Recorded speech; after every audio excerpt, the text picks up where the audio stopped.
Well, research design should clearly define how a researcher will choose the participants.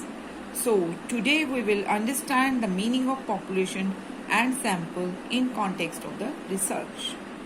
In research, population is defined as a group of individuals with at least one common characteristic which distinguishes the group from other individuals. Well, the primary purpose of the research is to discover principles that have universal application. But it is not practical, if not impossible, to study the entire population to arrive at generalization. Let us understand this with the help of an example. Suppose a researcher wants to study the learning styles of adolescents. This is a large population, and as per World Health Organization, it comprises individuals aged 10 to 19 years. Thus, a study on this population would be impossible due to its size.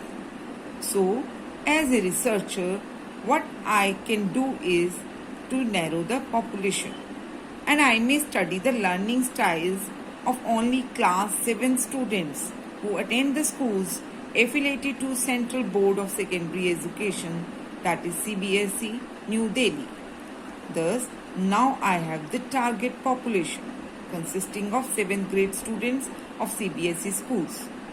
However, still this group of students is not accessible as there is a problem of tremendous cost and time needed to conduct the research in all CBSE schools.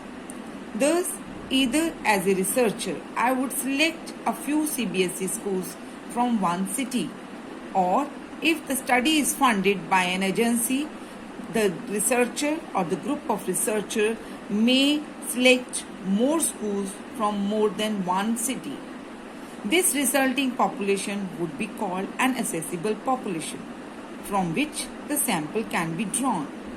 So, accessible populations are groups that are both convenient for the researcher or the researchers and representative of the target population. From this accessible population, a sample comprising the small proportion of the population can be selected.